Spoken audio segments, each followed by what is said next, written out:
Hey Wargamers, welcome back to the channel Death from Above Wargaming. I'm Aaron. I'm Tom. And we have a very exciting, I've been waiting for this one, Tom. Very exciting review tonight of the most magnificent piece of terrain that I think I have owned, which is...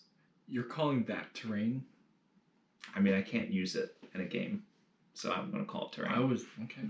You can't or you don't want to? Like, we could. I was just thinking, in the place it is now, it could be like off the map, but like... And just shoot. Yeah, you were saying it's super lethal. They're going to be like, what are you guys talking about? What are you telling me? Yeah, you guys, let's get it off and intrigued? then we'll talk about it. But guys, it is the monitor dropship from Hardware Studios, which is basically like the biggest. Does it have its own theme music? Probably. I think so. I'll make it happen. But it's the biggest one, and it's pretty big. It's pretty big. It's very exciting, and I had it commissioned, assembled, and painted by my friend Brian over at Mech Head Studio. And we'll do a separate review. I actually had him paint this dropship and a whole company plus of Tarian mechs, which we'll have a separate review video focused on those and the work that Brian does. But tonight we are going to focus on this monitor dropship. So guys, grab some popcorn. This is going to be a good one. I think you're going to love what you see. Monitor dropship coming right up.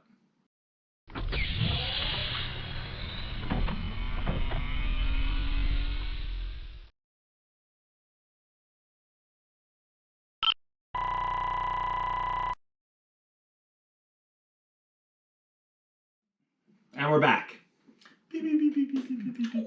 Look at the size of this thing. It's the size of my head, Tom. You gotta do some SFX of like mist around it and stuff. Pull out the smoke machine. Tom's always elevating our game here. So first and foremost, I want to call out that this thing, does not come assembled. Comes in a lot of different pieces, and Tom is fiddling with the guns. They are, in fact, Brian did me a kindness and magnetized these for me. And they come with the slots to magnetize them. Right? They come with the little slots as well, right? So even these little guns. Oh, yeah. It has guns everywhere. I also want to call out the fighter bays, right? So it has the mech doors at the bottom, which you guys can see.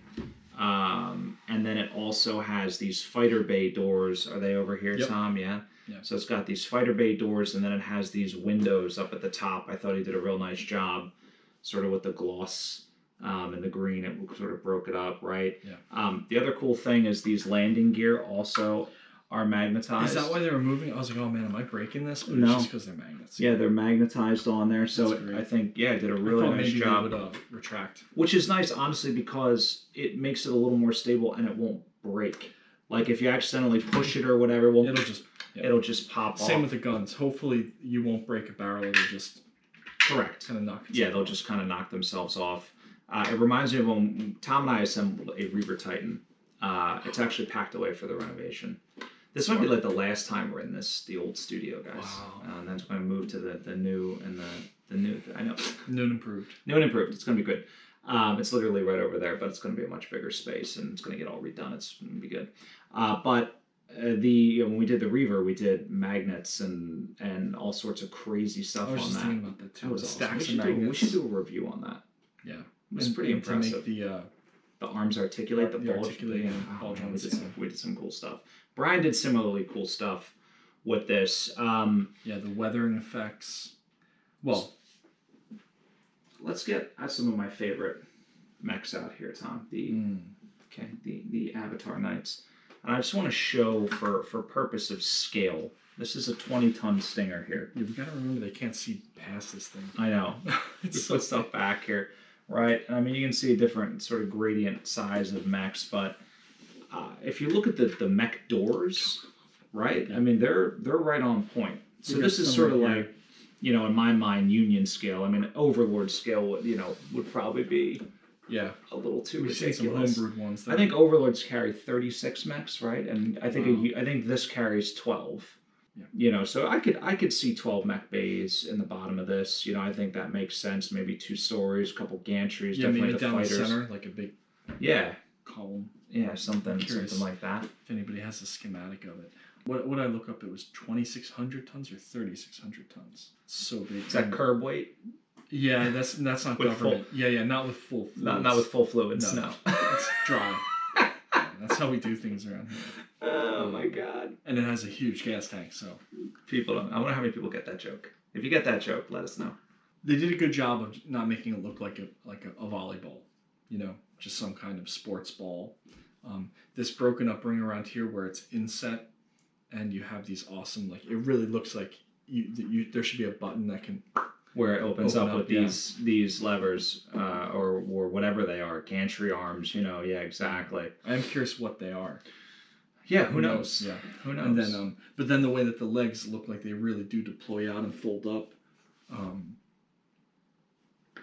Yeah, it's just great. I mean, the paint job really does it justice, but at the same time, yeah. I mean, if you can sort of no detail left unturned. Even the bottom of this thing has just a ton of detail on it. Yeah. So the way we were going to play it is that it was on an automated string from the ceiling, and every turn it drops a little bit, like a spider. Lands. Yeah, I love that. Well, I was thinking like a dropship landing, and then once it lands, you lose. The mission's over. you definitely lose. I think it has a lot of guns, as we've said a couple times. Oh my god! And it has like if you look on yeah. Sarna, it should have the loadout. 3 PPCs, 6 AC5s, 6 LRM-20s, 12 medium lasers, 5 large lasers. Wow. Yeah, 18, 10 for the armor.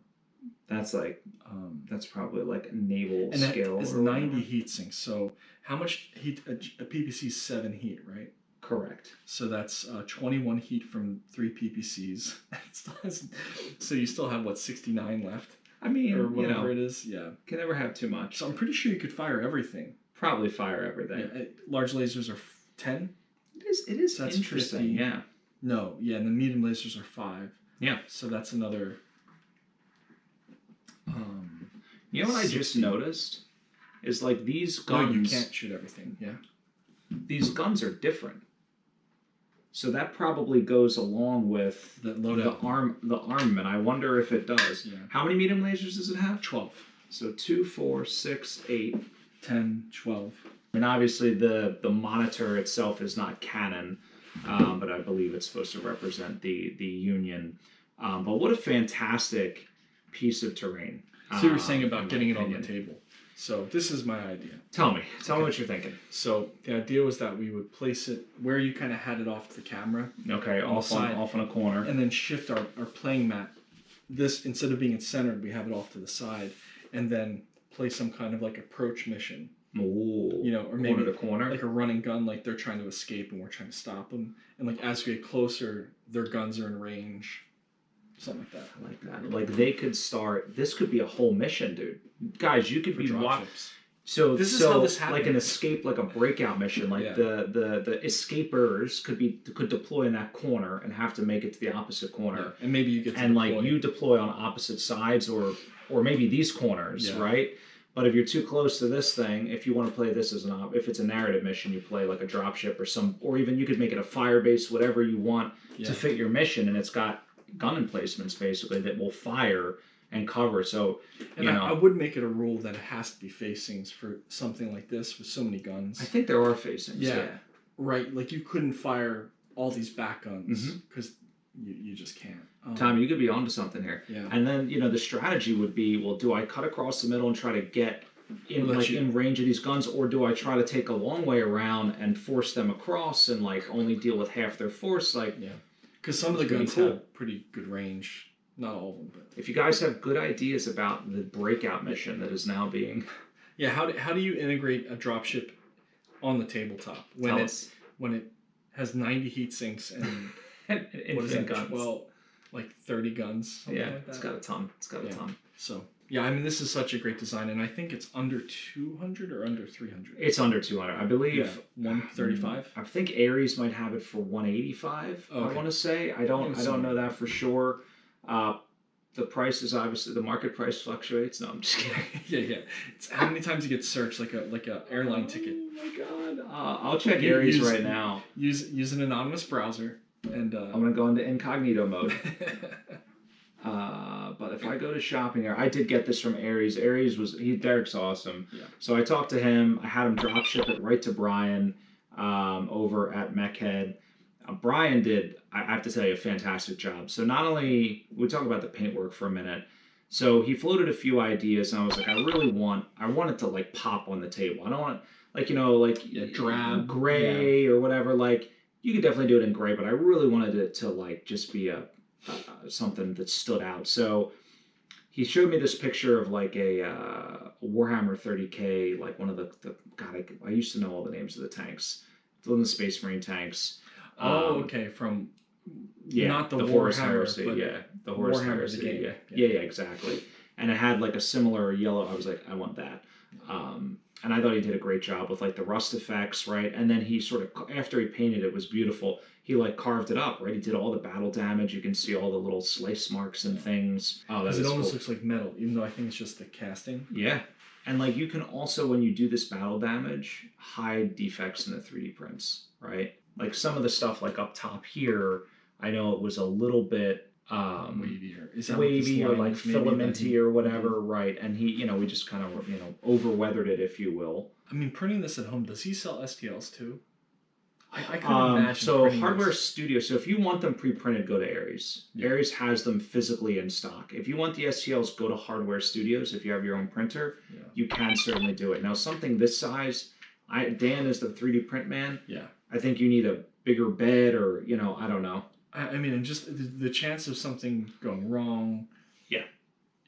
I mean, this print probably would take a home mechanic, a home printer, quite a while, I'd assume. Yeah, I would think so. I'm curious if anybody's printed bigger things like this. What do you think? Let us know. But anyway, Chad printed that big.